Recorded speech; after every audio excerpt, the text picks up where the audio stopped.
Entonces, solamente un poquitito de contexto. Este va a ser como el marco de la charla, ¿cierto? Primero vamos a ver un poquito de motivación e historia de lo que vendría siendo como la plata en sí, ¿de acuerdo? Después vamos a ver un poquitito el paper de Bitcoin, a Peer-to-Peer Electronic Cash System. Después vamos a ver lo que vendría siendo el protocolo SHA-256 y la encriptación y los mineros. Y finalmente, aplicaciones y conclusiones a lo que nosotros estamos haciendo, ¿cierto? Súper. Entonces, solamente para ponerles como un poquito de contexto, ¿cierto? Cuando la civilización empezó a dejar de ser una civilización un poquito más fuerte. Por eso, ya. Ya, perfecto. Entonces, ya desde los tiempos iniciales de la civilización, cuando dejamos de ser una civilización que sea nómade, ¿cierto? Es decir, que nos movíamos para poder tener recursos y nos podíamos como asentar, ¿cierto?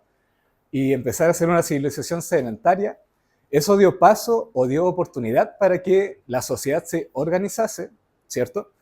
Y cada persona pudiese ejercer en lo que era bueno o en lo que le gustase, ¿cierto? Ahí empezaron a salir las comunidades, los pueblos, empezaron a salir la gente que tenía resignado un rol, ¿cierto? Como los exploradores, los agricultores, ¿cierto? Mineros, pescadores, etcétera, etcétera, ¿cierto? Y esto hizo que dentro de la comunidad que se formaba, tanto en los pueblos indígenas como en los pueblos romanos y todo ese tipo de cosas, que saliese el primer indicio de economía, ¿ok? Que este vendría siendo el intercambio o el trueque, ¿ok? Básicamente el trueque, para el que no lo conozca, es que si uno tiene algo que le interesa y yo tengo algo que le interesa a la otra persona, nosotros lo intercambiamos y listo. Súper feliz, ¿ok? Esta metodología, ¿cierto? Trae ciertas ventajas, ¿cierto? La primera es que es intuitiva, ¿cierto? Es muy uga uga, tú tienes, yo quiero, cambiamos, ¿ok? Lo otro es que es fácil de concretar, ¿ok? ¿A qué se refiere esto? Solamente necesitamos que las dos personas estén de acuerdo para que se lleve a cabo el trueque. No es necesario que otra persona externa o que no reciba parte de este beneficio, ¿cierto? Se oponga, ¿ok? Es solamente de a dos. Y bueno, también es fácil de implementar a pequeña escala. De hecho, por eso salió primeramente esta metodología, ¿cierto? Y bueno, al igual como tiene ventajas, también tiene desventajas, ¿cierto? La primera es que es muy difícil determinar el valor de los objetos que se están como tradeando, ¿cierto? Por ejemplo, una civilización que, no sé, es vegetariana, no le va a haber tanto valor a la carne, ¿cierto? Al pescado, ¿ok? También la falta de almacenamiento de valor. ¿Qué quiere decir esto? Por ejemplo, supongamos que yo soy un pescador, ¿cierto? Y el pescador pesca peces, y estos peces van a tener un cierto valor, ¿cierto? Porque me va a servir para poder comer, ¿cierto? Quizás con los huesos puedo confeccionar ciertas cositas, y etcétera, etcétera, ¿cierto? Pero tristemente el pescado, si yo lo obtengo y dejo pasar el tiempo, este no va a conservar su valor, ¿cierto? Se va a devaluar. ¿Por qué? Porque se va a podrir, ¿cierto? Y no lo podré utilizar para lo que inicialmente yo lo quería utilizar, ¿ok? Y bueno, solamente para poder también... otra problemática que tenía el trueque es que no era asincrónico, ¿ok? ¿A qué me quiero referir con esto? Supongamos que tengo un granjero, ¿ya? Y este granjero cosechó legumbres, ¿cierto? Cosechó lentejas para poder utilizarlas y poder tradearlas, ¿ok? Y él tiene un vecino que es granjero, o sea, perdón, agricultor y granjero, ¿ok? Y el granjero tiene ciertos pollos que los utiliza para poder criarlos, ¿cierto? Y después utilizarlo como ganadería, ¿ok? Y da la circunstancia de que la cosecha del agricultor sale en marzo, pero recién los pollos de nuestro granjero está en junio, ¿cierto? Y obviamente como nosotros necesitamos comer hoy día en la actualidad, ¿cierto? Es necesario realizar ese cambio al tiro, ¿ok? Entonces aquí ya surge la problemática de que es posible que yo te pueda dar las legumbres y después me espero el tiempo a que los pollos crezcan y de ahí después tú me los das. La respuesta es que sí, ¿cierto? Quizás si es que son hermanos, si es que son familia, podrían confiar el uno con el otro, ¿de acuerdo? y eso se aseguraría de que luego de pasado ese tiempo se ejecute ese intercambio, ¿cierto? Pero ¿qué pasa si es que el granjero tiene mala, ¿cómo se llama esto? Tiene mala disposición, ¿cierto? O se pierde, o se cambia de ciudad, o muere, ¿cierto?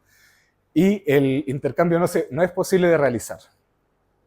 Ahí surge la necesidad de tener un concepto, ¿cierto? Que vendría siendo el bien intermediario, ¿cierto? Que básicamente yo puedo asegurar de que, ya, si todavía no está lista la cosecha, o los pollos, o todo ese tipo de cosas, yo te puedo dar algo que tenga un cierto valor para que después me lo devuelvas, ¿de acuerdo? Esta condición de que existe este bien intermediario, ¿cierto? Vendría siendo el precursor de lo que vendría siendo las monedas, ¿ok? Y bueno, para que podamos solventar todas las problemáticas que antes teníamos, ¿cierto? De que pasa el tiempo y todo ese tipo de cosas, necesitamos pedirle estas tres cositas, ¿cierto? Primero, que conserve su valor en el tiempo, ¿ok? Para que no nos pase lo mismo con los pescados. Después, que no se pueda crear de manera arbitraria, ¿de acuerdo? ¿A qué me refiero con esto? Es que, por ejemplo, ok, si yo digo, yo te paso las legumbres y tú me pasas agua, no va a servir tanto porque yo podría generar como agua infinita, que se traduciría como dinero infinito, y eso no es conveniente para la economía, ¿cierto? Y lo otro es que sea cómodo de utilizar, ¿cierto? Y bueno, a lo largo de todas las civilizaciones han tenido este bien intermediario, ¿de acuerdo? Por ejemplo, en los aztecas o América Mesopotamia utilizaban los granos de cacao porque demoraban muchos años en poder cultivarse y además eran duraderos, ¿de acuerdo? Uno los podía como dejar secándolos al sol y después les podía utilizar después, ¿cierto? Para tanto tradear como tanto para comer, ¿de acuerdo? Ahí estaba el valor añadido dentro de las semillas de cacao, ¿ok? Después, en las civilizaciones como de África, de Egipto y todo ese tipo de cosas, su bien intermediario eran los granos, porque análogamente como a los granos de cacao, servía para comer, era escaso, ¿cierto? Y no se podía generar de la nada, no se podía generar tanta cosecha en el desierto, ¿cierto? Algunas civilizaciones como del Océano Índico utilizaban como conchitas, porque también uno tenía que meterse al mar para buscar estas conchitas, no siempre aparecían, ¿cierto? Y uno no las podía crear de la nada, ¿cierto? Uno tenía que buscar un animal que las tuviese. Y bueno, el caso como más famoso vendría siendo el Imperio Romano, ¿de acuerdo? Siempre pienso en él. Y lo que hacían los romanos es que daban sal, porque la sal nos servía para poder conservar los alimentos. De hecho, ahí viene la palabra salario, porque antiguamente la paga se daba en sal, ¿ok? Pero bueno, ahora todos tienen desventajas, pero todas las civilizaciones convergieron a que el material ideal, ¿cierto? O o el bien intermediario que puede ser el mejor candidato a esto, son los metales preciosos, ¿ok? Más concretamente, el oro y la plata. Y a partir de que nosotros ya empezamos a tener oro y plata, lo empezamos a convertir en monedas, cosa que sea mucho más fácil de transportar en ellas, ¿cierto? De poder tradearlo, de que tuviese el valor añadido y todo ese tipo de cosas, ¿ok? Y la gente empezó a utilizar las monedas porque todos empezaron a... ¿Cómo se dice esto? Todos empezaron eh, ay, se me olvidó la palabra. A consensuar. Todos empezaron a consensuar de que las monedas de oro, las monedas de plata, tenían un valor intrínseco. Y era porque es un metal precioso y este metal cuesta de minar, cuesta de conseguir, cuesta de procesar, ¿cierto? Hay que fundirlo y todo ese tipo de cosas. ¿Ok? Súper. ¿Cómo? No, tranquilo. Y bueno, aquí también como esta nueva tecnología, ¿cierto? Trae ventajas, ¿cierto? Que vendría siendo todo lo que nosotros le pedíamos antes, de que conservase el valor, de que fuese práctico de llevar, de que tuviese un valor intrínseco. Y la aceptación generalizada y estandarización de esta moneda generaba confianza en las sociedades. Y ahí uno podría, por ejemplo, los romanos tradear con los chinos y así, ¿cierto? Ahora, también como todo tiene ventaja, también tiene sus desventajas, ¿cierto? La primera es que puede ser perdido o robado de manera muy fácil, ¿cierto? La otra era la falsificación que empezó a surgir dentro de estas monedas, ¿cierto? Que después la gente se dio cuenta de que como el metal era maleable, empezaron como a raspar como el circulito exterior de la moneda Y eso después lo volvían a fundir y hacían como nuevas monedas. ¿Cachai? Era como este video del chocolate que lo parten como a la mitad y sale como chocolate extra, es algo muy similar. ¿Ya? Y finalmente era poco práctico cuando uno quería generar grandes transacciones. ¿De acuerdo? Y esta problemática dio paso a que surgiesen muchas veces este tipo de, de escenas, ¿de acuerdo? Que básicamente, imagínense que ustedes son un pirata, ¿ya? Y como buen pirata, a ustedes les gustaría adquirir una nave pirata, ¿cierto? Una tripulación. Para poder pagar este barco, ¿cierto? Es muy impráctico pagarlo todo con monedas, ¿cierto? Porque uno debería que llevar muchísimas monedas al mismo tiempo a la gente que está vendiendo este barco, ¿ok? Y ahí sale en acción lo que están haciendo los bancos en los últimos 200, 300 años. De que básicamente el banco le dice a nuestro pirata, oye, en vez de tener todo este matatún, ¿cierto?, de monedas, déjalo aquí en la bóveda, nosotros te lo cuidamos y nosotros te vamos a entregar un papelito. Y ese papelito va a significar, ¿cierto?, o tú lo puedes volver a canjear por monedas que están guardadas aquí, ¿cierto? Y esto en la práctica parece súper bueno porque ya no tengo que acarrear con todo el peso, se me deja de perder, ya no me pueden robar, etcétera, etcétera, ¿cierto? Son puros beneficios. Y ahí yo ya puedo tradear con mi otro pirata, ¿cierto? Le doy el billetito y finalmente la contraparte que vendió el barco podría volver al banco y retirar las monedas que necesitase, ¿cierto? Y bueno, también cabe destacar, y esto es muy importante, de que el banco internamente llevaba una contraloría de lo que salía y de lo que llegaba, ¿ok? Cosa que no hubiesen cosas raras o corrupción o ese tipo de cosas, a priori, ¿ok? Y bueno, aquí fue el nacimiento del precursor del billete, que vendría siendo el billete de cambio, ¿de acuerdo? Y aquí algo a destacar es que el por qué funciona este billete es porque nosotros estamos confiando. Estamos confiando en que la otra persona va a ir al banco y estamos confiando que el banco, una vez que llegamos para allá, nos va a devolver el dinero, ¿cierto? De hecho, algo súper curioso que encontré haciendo esta charla es que si ustedes se fijan en los billetes antiguos, aquí dice Banco Nacional de Chile. No sé si se alcanza a ver, pero aquí dice, a la vista en pagará al portador de este billete 2 pesos en moneda corriente. Entonces ahí significaba de que presentando ese billete efectivamente me iban a devolver las monedas. También ahí, yo creo que ahí se ve más claro, que dice, el banco de Matei pagará al portador a la vista de Santiago 20 pesos. ¿Ya? Súper. Ahora, actualmente nosotros ya no estamos en esa época, ¿cierto? Si nosotros quisiéramos ir al banco y retirar oro, nos van a mirar, ¿qué te pasa? ¿Estás loco? ¿Cierto? Y en la actualidad ahora estamos en lo que vendría siendo el dinero fiat, que no sé si alguien sabe lo que significa la palabra fiat. ¿Sí? ¿No?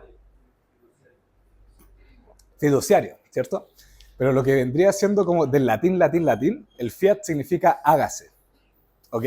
¿Y qué significado tiene eso? Básicamente el Estado, ¿cierto? O el organismo regulador del dinero, en este caso puede ser el Banco Central, puede ser una organización, etcétera, etcétera, dice, ok, este billete ya no va a tener alguna inscripción que me va a decir o me va a permitir cambiar esto por oro, sino que el valor va a estar dado porque la organización dice que va a tener valor. Solamente porque dice eso, ya tiene un valor intrínseco. Es como un valor de la nada. Es básicamente un valor que sale del poder que tiene, por así decirlo. Y por eso se llama dinero fiat, porque hágase valorizado 10.000 pesos. ¿Ok? Y eso también se traduce a los estados de cuenta que uno tiene en la cartera digital, en el banco, ¿cierto? Que en el fondo, si ustedes se ponen a pensar, cuando uno ve la cuenta del banco son puros números, ¿cierto? No es como algo que tenga oro o tenga un valor de efectivo, ¿cachai? Algo que uno puede llegar y puede retirar meramente porque la confianza está en que dentro de nuestro sistema está el estipulado de que esto tenga valor. ¿Ok? Y ahora, la pregunta que está afectando ahora mismo, ¿cierto? Y nosotros vimos que cuando teníamos una problemática aparecía una nueva tecnología, con una solución, nosotros actualmente, o bueno, también desde hace 50 años atrás, tenemos un problema.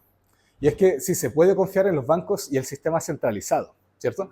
Porque nadie nos dice de que estas organizaciones, ¿cierto?, puedan tener corrupción, puedan desaparecer de un día al otro, ¿cierto? Puede haber guerra, explote todo, ¿cierto?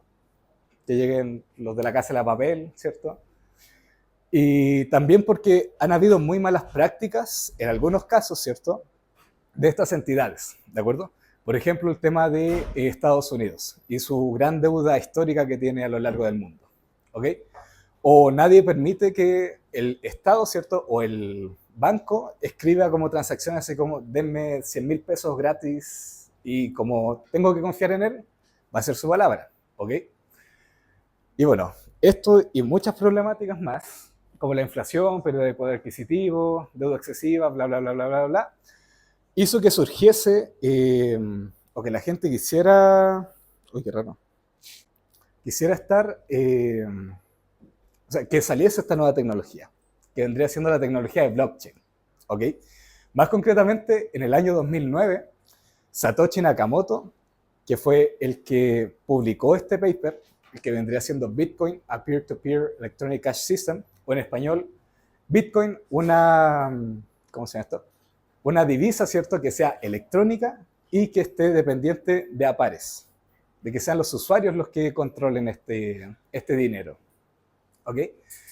Y bueno, como dato curioso, nadie sabe quién es Satoshi Nakamoto, absolutamente nadie, como que publicó la cuestión, dejó el legado y actualmente es la 15ª persona más millonaria del mundo y nadie sabe nada de él. De hecho, mucha gente especula que está muerto, otros que es como un alter ego y que en verdad es como una organización, ¿cierto? Así que hay muchas teorías conspirativas, ¿ok? Y bueno, este paper lo pueden encontrar en cualquier parte, ¿cierto? Si ustedes escriben Bitcoin a paper peer-to-peer, tiene 9 páginas, así que es muy leíble, ¿de acuerdo? Y aquí está cómo explica todo de cómo funciona el blockchain, o qué es el blockchain, ¿cierto? Casos de uso, referencia y todo lo necesario. Pero yo voy a intentar diseccionar este paper para que lo podamos entender bien. Y que en verdad esta tecnología es prometedora, como lo fue las monedas de oro, como lo fue el billetito, ¿cierto?, antes.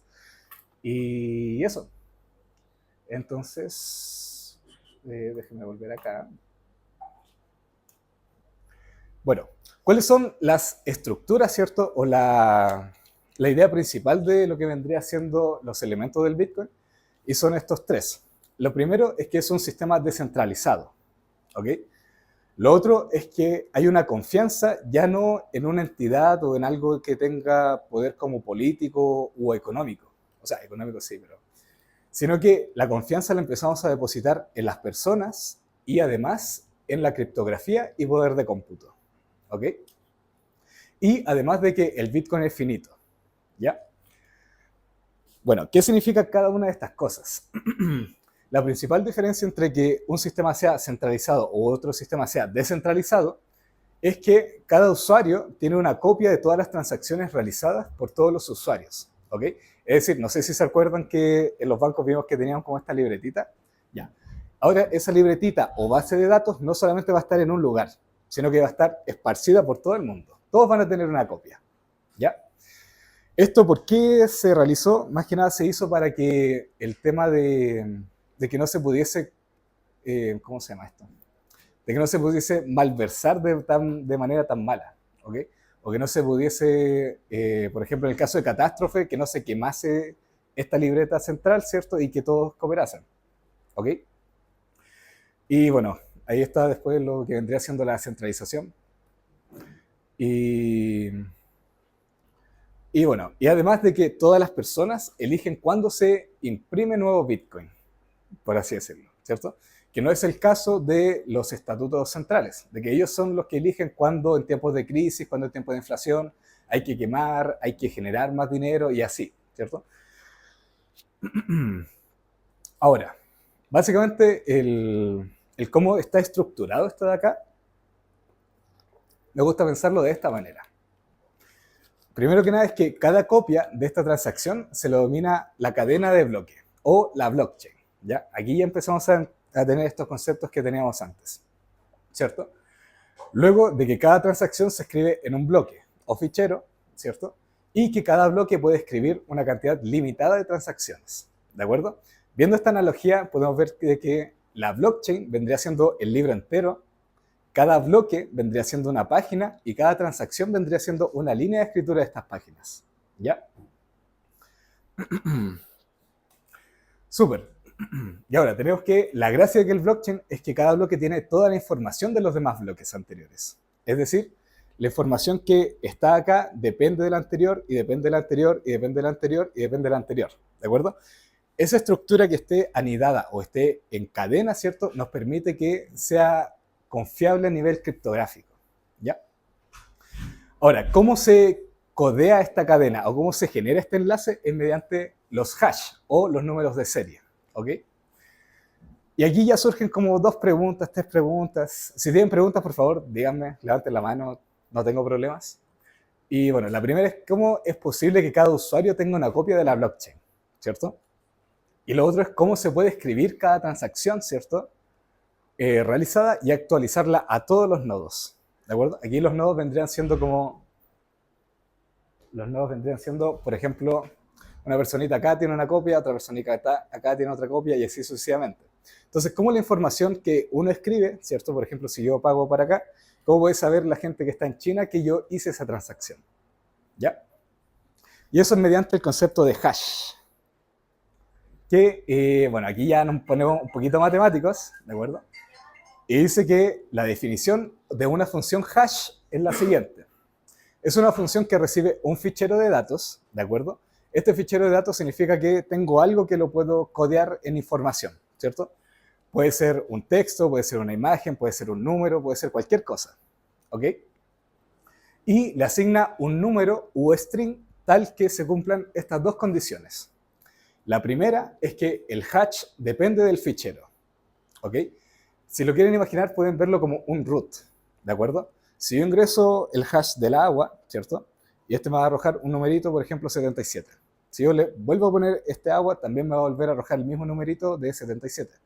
Pero si yo le entrego el agua, ¿cierto?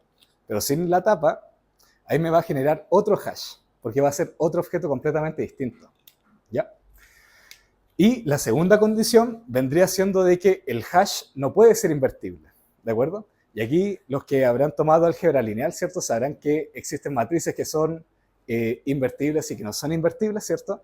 Aquí sucede lo mismo. La razón de la que por qué le pedimos de que no pueda ser invertible tiene que ver con el protocolo SHA-256, ¿de acuerdo? Que básicamente si yo tengo una información, yo no puedo devolverme para atrás, ¿de acuerdo? Para cambiarla.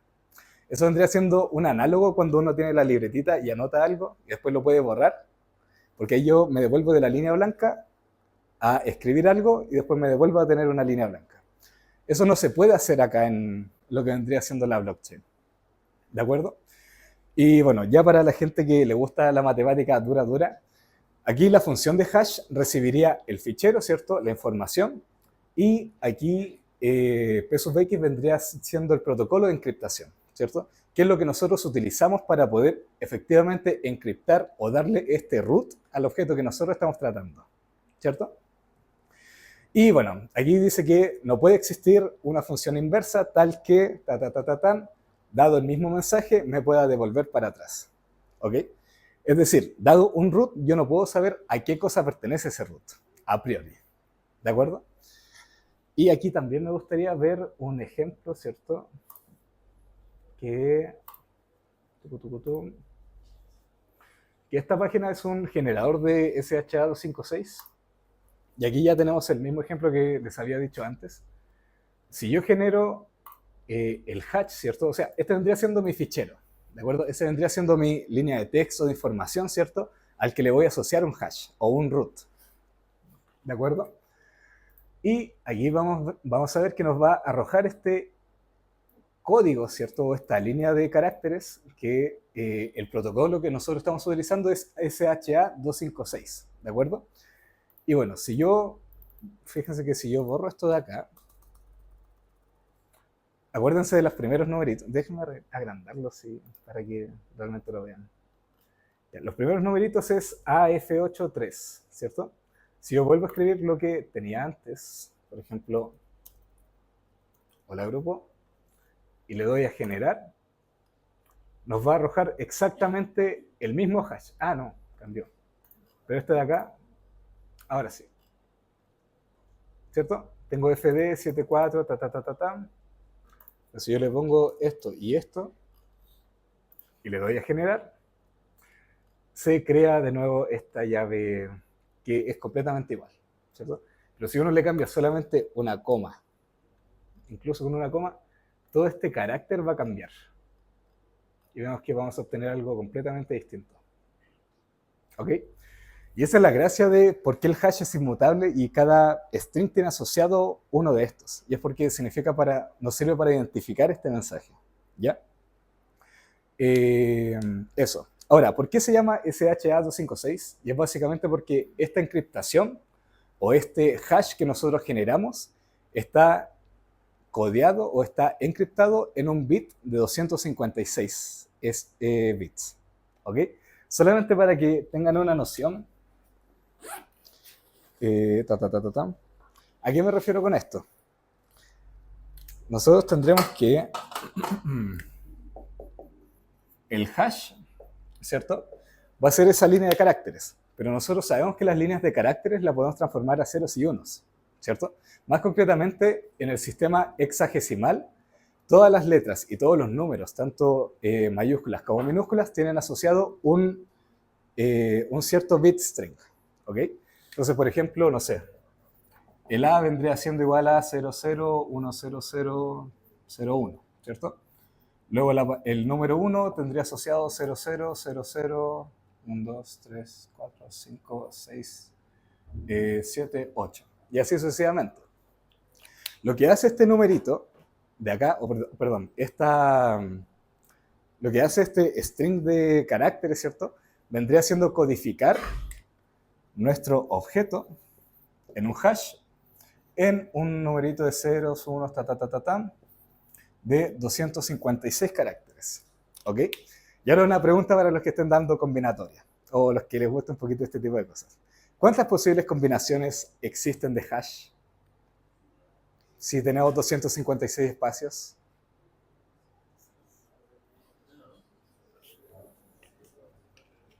¿Cómo?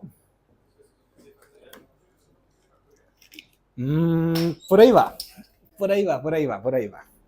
Ya, supongamos que nosotros tenemos solamente un bit. ¿Sí?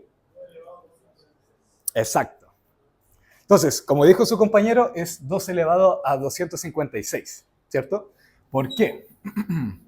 Porque si yo solamente tengo un espacio, ¿cierto? Aquí yo puedo poner, tengo un bit de espacio, ¿ok? Y en este bit yo puedo poner solamente un 0 y un 1, ¿cierto? Es decir, tengo dos posibilidades. Puede ser 0 o puede ser 1. Si yo, en vez de tener solamente un bit, tengo dos bits, es decir, y acá, aquí yo tengo cuatro posibilidades, ¿cierto? Tengo el 0 con el 0, tengo el 0 con el 1, tengo el 1 con el 0 y tengo el 1 con el 1, ¿cierto? Entonces, aquí vemos que aquí tenemos dos posibilidades. Acá, por el principio multiplicativo, tenemos dos posibilidades por dos posibilidades, ¿cierto? Y yo creo que ya empiezan a ver el patrón. Si yo añado otro bit, ¿de acuerdo? Aquí voy a tener otras dos posibilidades. Y estas cuatro posibilidades se va a doblar, ¿cierto? De las cadenas que nosotros podemos ingresar. Entonces aquí tendremos 2 por 2 por 2 y aquí vamos a tener 2 a la 3. En este caso teníamos 2 a la 2 y 2 a la 1. Entonces, si tenemos 256 bits de información, nosotros podemos realizar 2 a la 256 diferentes caracteres, que es algo astronómicamente ridículo de calcular. Solamente como comparación, el universo entero tiene aproximadamente 2 a la 23, 2 a la 24 aproximadamente estrellas. Entonces esto supera de manera exponencial la cantidad de estrellas que existen en el universo. Entonces, ¿por qué es importante esto? Y es porque nos permite que si nosotros quisiéramos como averiguar dentro de este hash cuál vendría siendo el el protocolo o la llave que encripta esto, nosotros deberíamos que pasar por 2 a la 256 posibilidades para poder calcular esto. Y aunque nosotros tuviésemos todo el poder computacional del mundo, de hecho la supercomputadora tiene un poder de cómputo de realizar 2 a la 23 operaciones por segundo. Si nosotros tuviésemos a disposición la computadora más grande de todo el mundo, nos demoraríamos cerca de 13 billones de años. Y eso es algo más grande que la edad del universo. ¿Ok? ¿Sí? ¿Qué cosa?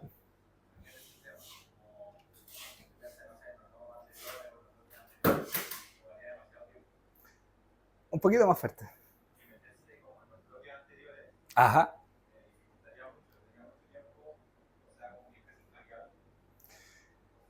A priori sí. A priori sería algo que en la práctica, como es tan difícil de realizar, no sería posible de hackear, por así decirlo. ¿Ya? Y ya vamos a entrar un poquitito con ese tema más adelante. Y ahora, bueno, además de la función de hash, nosotros también tenemos la función de verificar, ¿cierto? ¿Qué quiere decir esto? Si nosotros dijimos que teníamos un mensaje, ¿cierto? Teníamos un mensaje que nosotros, dado una llave, ¿de acuerdo? Y aquí me faltó explicar esto. Aquí imagínense que una persona tiene a su disposición dos llaves. Una llave que es pública, una llave pública y una llave que es privada, ¿de acuerdo? ¿Para qué sirve tener una llave pública y una llave privada? La llave privada va a servir para codificar este mensaje, ¿de acuerdo? Generalmente se le llama llave secreta o secret key, por eso ese es un K, ¿ok? Y cuando nosotros aplicamos la función de hacheo, nosotros tenemos que darle el mensaje y nuestra llave, ¿de acuerdo? Tal que nos genere ese string raro. String raro, ¿de acuerdo? Que vendría siendo el abstract, bla, bla, bla, ¿ok? Si yo quisiera verificar de que una persona realmente hizo ese mensaje y que no es alguien que está utilizando de manera fraudulenta el blockchain o algo así, nosotros tenemos que verificar de que este mensaje efectivamente haya sido escrito por la persona. ¿Y cómo lo hacemos? Tenemos la función de verificar, ¿ok? ¿Qué es lo que hace esta función? Lo que hace es recibir nuestro mensaje inicial, ¿cierto? Lo que nosotros habíamos encriptado antes. Luego nosotros le damos el hash, este string raro, ¿de acuerdo? Y nosotros vamos a verificar si es que la llave pública que se le asocia a esta persona, o la public key, nos va a dar un valor de verdadero o falso, ¿de acuerdo? Y esto se hace porque la llave privada se utiliza para encriptar y la llave pública se utiliza para verificar de que la persona efectivamente es la que escribió el mensaje, ¿ya? Y bueno, esto nos puede devolver verdadero o falso dependiendo de que si es que efectivamente la llave pública es la asociada a eso, ¿ok? Y bueno, ya entrando más en materia de cómo funciona esto de acá, es que cada bloque tiene cierta información importante, ¿ya? Más concretamente, déjenme escribirlo acá. Más concretamente, el bloque va a tener tres rangos de información. El primero que va a ser el hash previo. Luego vamos a tener la información que vendría siendo todas las transacciones que se realizan, ¿cierto? Si es que se deposita plata, si es que se saca plata, si es que se intercambia plata, si es que hacemos swap, ¿cierto?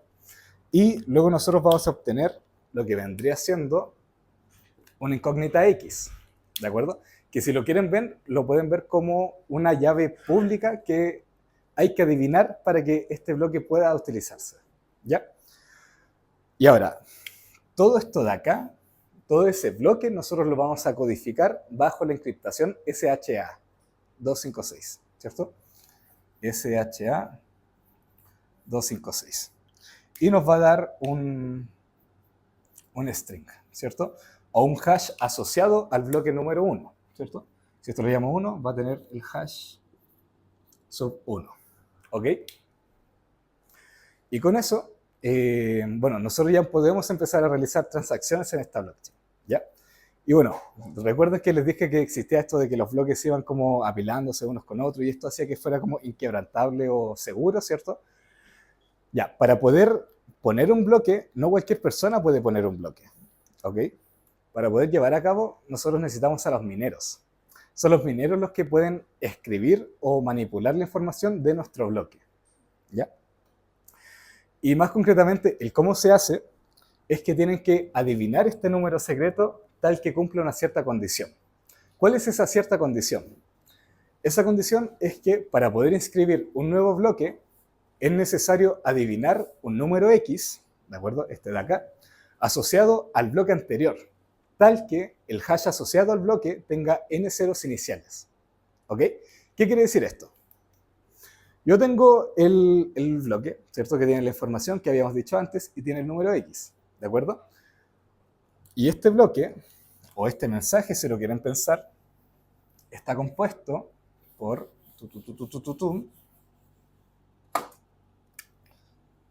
el mensaje o el bloque está compuesto de tres partes. El hash anterior, ¿cierto? O como el root, por así decirlo, de el bloque que venía antes. Ay, perdón. Tendría que ser así, ¿cierto? Está también la información de las transacciones y además está este numerito X, ¿de acuerdo? Si nosotros, bueno, y nosotros lo único que vamos a estar cambiando vendría siendo este numerito X, ¿de acuerdo? Tal que al momento de encriptar esto y nos dé esa cadena de strings, nosotros queremos que los primeros números, bueno, y con la llave secreta, secret key, que los primeros números sean una cantidad determinada de ceros, ¿ok? Entonces vamos a hacer 0, 0, 0, 0, y si se cumple esa condición, recién ahí yo puedo ingresar el otro bloque, ¿de acuerdo? Y aquí vendría estando acá, y aquí vendría a generarse el nuevo bloque, y como habíamos dicho antes, si este era nuestro bloque 1, este va a ser nuestro bloque 2, ¿cierto? Y este bloque 2 va a tener la información del bloque 1, ¿cierto? Su denominado hash 1, todas las transacciones nuevas que se hagan, y además esta nueva incógnita X1, ¿de acuerdo? Que para poder resolverla nosotros, que para poder ingresar nuevamente otro bloque, nosotros tenemos que adivinar cuál es ese número, ¿de acuerdo? Y poniendo el ejemplo de antes, si nosotros teníamos esto de acá, ¿cierto? Pueden pensarlo como transacción 1, transacción 2, y así sucesivamente. Y el último numerito yo digo que sea igual a 10, ¿cierto? Si yo genero eso, y bueno, lo genero, me va a arrojar este cierto hash, ¿cierto? Y después cuando nosotros lo codifiquemos de nuevo a binario, nos va a arrojar un string que a priori los primeros números o los primeros bits pueden que sean 0 o pueden que no sean 0, ¿ya? Y ahí está el problema de los mineros, ¿cierto? O el trabajo de los mineros, de que para poder encontrar este número, habíamos dicho de que no podíamos devolvernos para atrás en el mensaje. Entonces nosotros no podemos decir, ya tengo este hash que cumple las ciertas condiciones, entonces puedo codificar este número X, ¿cierto? Sino que tiene que hacerse a fuerza bruta, ¿de acuerdo? Y solamente cuando nosotros tenemos el tema de, o le pedimos que si los primeros 30 números sean igual a 0, ahí deberían que pasar mínimo 2 a la 30 posibilidades antes de que se descubra ese número. Y por eso toda la gente que quiere minar lo hace a fuerza bruta o va probando error, probando error, probando error, hasta que encuentra este numerito que hace que pueda ingresarse al nuevo bloque y así empezar a hacer nuevas transacciones, ¿ya? Este concepto se le llama Proof of Work, ¿de acuerdo? El famoso Proof of Work, que básicamente dice que, ok, si nosotros empezamos a realizar transacciones y todo este tipo de cosas, tengo que aseverar de que realmente la gente está minando, de que realmente se están haciendo estas transacciones y de que no es algo fraudulento, ¿cierto? De que no puedo cambiar un solo cosito de esos para poder ingresar nuevamente una transacción fraudulenta, ¿ya? Y déjeme pasar acá. Ahí, ¿cierto? Y eso con el tema de cómo se ingresa un nuevo bloque a la blockchain, ¿cierto? Y déjenme ver cómo voy con tiempo. Estamos bien. Y bueno, no sé si ya han escuchado antes este concepto de halving, de recompensa, ¿cierto? De minero, ¿cierto? Pero básicamente la gente que está interesada en minar no lo hace gratis, ¿cierto? Porque tiene que invertir tanto recursos tecnológicos, recursos computacionales, ¿cierto? Tiene que tener electricidad, tiene que tener tiempo, y todo eso tiene un valor asociado, ¿de acuerdo? Entonces, cada vez que un minero adivina cuál vendría siendo este numerito X, se le entrega una recompensa, ¿de acuerdo? Y esa recompensa es la que genera el dinero o el Bitcoin dentro de nuestra blockchain, ¿de acuerdo? No es que la gente, o sea, no es que sea una sola persona la que haga toda esa pega de generar Bitcoin, sino que son los propios mineros los que generan estos nuevos bloques a través de las recompensas que salen, ¿ya? Muy heurísticamente hablando. Y ahora, esta recompensa se le suele llamar como, no sé si tenga un nombre específico, pero cada 200, no, a ver, espérenme. Y esta recompensa es la que incentiva de que este sistema realmente funcione, de que la gente quiera minar, de que la gente quiera utilizar Bitcoin, de que nos asegure que sea seguro y todo ese tipo de cosas, ¿ya? Y bueno, ahora, nosotros dijimos que las monedas y todo ese tipo de cosas no debería que salir de la nada, no debería que imprimirse de la nada. A priori nosotros vemos que como todo esto es digital, uno podría como escribir código y hacer cosas a lo loco, ¿cierto? Pero la verdad es que no. La verdad es que este tipo de recompensas cada vez se va dividiendo en dos cada cierta cantidad de tiempo, ¿de acuerdo? Y esos son los denominados halving, ¿ok? Y bueno, aquí podemos ver como una gráfica de que inicialmente cuando empezó esto de Bitcoin, la recompensa por encontrar el bloque era de 50 Bitcoins. Luego, pasado unos 210.000 bloques, esa recompensa se reduce a la mitad, ¿de acuerdo? Y después, en el 2012, empezaron a dar de recompensas por poner cada bloque 25 Bitcoins. Luego pasaron 4 años más y en el 2016, ¿cierto? Ahora la recompensa era de 12,5 Bitcoins. Y así sucesivamente hasta la actualidad, que en la actualidad por minar un bloque nos va a dar 3,125 Bitcoins, ¿cierto? Y esto es algo bueno porque permite que se le ve, que no se imprima dinero a lo loco, ¿cierto? De hecho, esto es lo que hace que la cantidad de Bitcoin sea finita, ¿de acuerdo? No sé quién está en cálculo 2 o alguien que sepa como de serio, ese tipo de cosas. Ya, perfecto. Entonces, nosotros dijimos que cada 210 bloques se divide esta cantidad de recompensa, ¿cierto? Entonces, si nosotros tenemos 210, ¿cierto? E inicialmente nosotros teníamos 50 bloques, ¿cierto? La cantidad de Bitcoin total va a ser la cantidad de bloques que nosotros minemos por su recompensa, ¿cierto? ¿Sí o no? ¿O quieren que Ya, perfecto. Entonces, la primera cantidad total de Bitcoin total va a ser igual a estos 210 bloques que tienen asociado una recompensa de 50 Bitcoins. Después vamos a obtener otros 210.000 bloques, pero con una recompensa de 25. Luego vamos a obtener otros 210.000 bloques, pero que van a tener un valor de 12,5. Y así sucesivamente, ¿cierto? Y ahora déjenme factorizar este numerito y este numerito. Y aquí vamos a obtener lo siguiente. 210.000 por 50 por acá. Si yo factorizo esto, voy a obtener 1, ¿cierto? Después, si yo factorizo esto de acá, esto lo pueden imaginar como 50 por un medio, ¿cierto? Entonces aquí yo voy a obtener un medio. Como dijimos acá también, vamos a estar dividiendo la mitad de la mitad de la mitad. Entonces aquí vamos a obtener 50 por un cuarto. Así que la cantidad que tenemos que ingresar acá va a ser un cuarto. Y así sucesivamente. Esto va a ser un octavo y ¿cierto? Y en matemáticas esto tiene un nombre muy famoso que vendría siendo las series geométricas, ¿de acuerdo? Que nosotros la podemos expresar de esta manera. 210.000 por 50 por la sumatoria de n igual a 0 hasta infinito, porque a priori esto va a tener infinitos bloques, ¿cierto? O podremos dividir a la mitad infinitas veces, por 1 sobre 2 a la n, ¿cierto?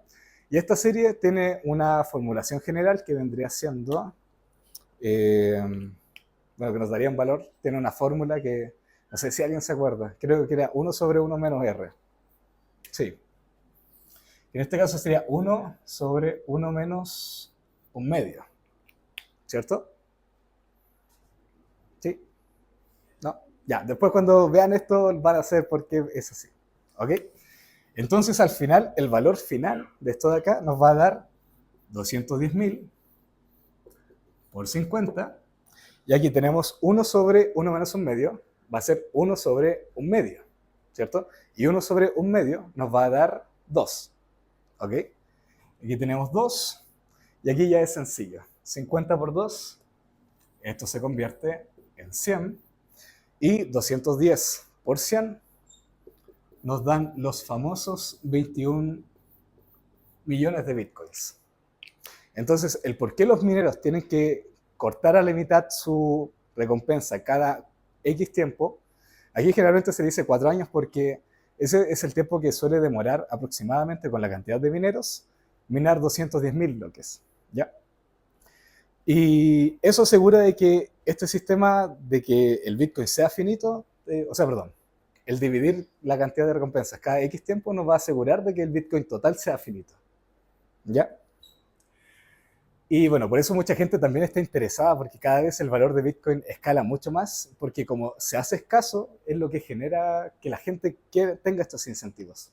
Por eso aquí tenemos como gente que tiene estas granjas de minería y todo ese tipo de cosas para poder realizar estas funciones. Ahora, con la pregunta que me hicieron por ahí atrás, ¿cierto? De que, ¿cómo esto es seguro? ¿Cierto? Porque en el fondo nosotros decimos de que, ok, todos nosotros damos el poder computacional en adivinar este numerito. Pero ¿quién me asegura de que yo no podría adivinar este numerito a la primera? En el fondo es una lotería, y como lo hacemos al azar, podría dar el caso de que justo caiga el rayo y de que yo pueda ingresar algo fraudulento e ingresarlo a la blockchain, ¿cierto? Ya, supongamos que sucede eso. Ahora, ¿cuál va a ser el bloque que nosotros, cuál va a ser la blockchain que nosotros vamos a utilizar, ¿cierto? O que toda la red va a estar escuchando, y es meramente un principio súper fácil, y es básicamente la cadena más grande, ¿ok? Y eso asegura de que, por ejemplo, si acá hay si por ejemplo se divide aquí el bloque en dos, donde aquí vendría siendo la transacción fraudulenta, y la transacción que es veraz, ¿cierto? Aquí vamos a estar compitiendo un minero, ¿de acuerdo? O solo una persona, versus todos los mineros que van a estar codificando los bloques, ¿cierto? Y básicamente como el trabajo de esta persona va a ser mucho más lento, por lo que ya habíamos hablado antes, de los órdenes de magnitud, no va a permitir de que este pueda ganarle a los demás mineros. Y como cada vez los mineros van a estar ingresando más bloques y más bloques a esta cadena, es esta la cadena la que se va a considerar la correcta, o la main chain, ¿ya? Y eso asegura de que por qué no se puede realizar fraude o transacciones. Básicamente porque el poder computacional ahora mismo no existe, ¿ya? Y aquí me gustaría hacer como un pequeño entre paréntesis, ¿de acuerdo? De que el blockchain no es solamente el blockchain no es una cripto, ¿de acuerdo? El blockchain es un protocolo. Y como es un protocolo, nosotros podemos utilizarlo en varias cosas, ¿de acuerdo? Todas cosas que tengan como esta estructura de cadena y este tipo de cosas, se puede utilizar esta tecnología, este concepto de idea, ¿de acuerdo? Por ejemplo, mucha gente propone, ¿cierto?, criptomonedas o sistemas de blockchain que asegure que la cadena de logística de un objeto llegue de manera correcta, ¿cierto? Es decir, que haga un checkpoint acá, que haga otro checkpoint acá, y que verdaderamente estemos trazando algo que sea bueno, ¿de acuerdo? Lo mismo sucede con los medicamentos y la cadena de frío, ¿de acuerdo? Se puede hacer un traqueo, ¿cierto?, de todas las tecnologías que van de acá y para atrás, y para atrás, y para atrás, y para atrás, ¿ya? Y este da un poder de lo que vendría siendo las narrativas, ¿ya? Y de por qué muchas veces suena como en un inicio raro combinar como criptomonedas con medio ambiente, o criptomonedas con pizzas, o criptomonedas con todos los proyectos que se están haciendo en la actualidad en Chile, ¿cierto? Que está el Motion Protocols, Palta Labs, Prosus, AOX, ¿cierto? Que todos en su momento atacan una problemática, ¿de acuerdo? Por ejemplo, los chiquillos de Mushroom hacen este tipo de cosas de blockchain para poder utilizarlo en investigación científica, ¿de acuerdo? Polygon en su momento utilizaba el poder de cómputo cuando uno jugaba la Play o ese tipo de cosas para poder minar en la red, ¿de acuerdo? Y por eso uno recibía plata de verdad cuando jugaba estos juegos. Lo mismo con AOX, que los agentes de inteligencia artificial y este tipo de cosas hace que la distribución del poder de cómputo se redirija a esta cadena de bloques. Y eso es lo famoso de lo que se le suele llamar la narrativa dentro de este ecosistema y de por qué es tan importante y por qué funciona, ¿ya? Y bueno, unas conclusiones que quería dar es que, como vimos, la tecnología de Bitcoin, ¿cierto? Es algo que sirve para poder atacar las problemáticas que tenemos en la actualidad, ¿cierto? Pero como también tiene ventajas, también tiene desventajas, ¿cierto? Que tampoco voy a poder abundar acá por temas de tiempo. También otra conclusión es cómo el hecho de saber las tecnologías nos va a servir para discernir si es que algo realmente sirve o no, ¿cierto? Porque no sé si han visto, o solamente soy yo el que cree que en la actualidad hay mucha cosa con inteligencia artificial y esto otro, ¿cierto? Que estamos revolucionando. Hay que saber bien lo que es la inteligencia artificial para decir, esto en verdad es inteligencia artificial, o estoy preguntándole por internet en otra parte, ¿cierto?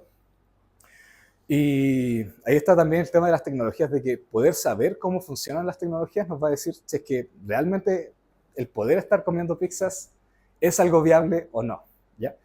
Y por último, lo que vendría siendo la comunidad, ¿de acuerdo? Que ahí puse una foto de un evento que se realizó hace tiempo, y todo este sistema, todo este tema de minado no serviría si es que no fuera por tanto el poder de cómputo como por las personas, ¿ok? De hecho, si estuviésemos así en la nada abismalmente, no solo las criptomonedas, sino que todo lo que habíamos visto antes, de dinero, de currency, de divisa y todo eso, no serviría para nada. No serviría. Y eso, espero que estén como alguno de estos 4 gatitos y muchas gracias por escucharme.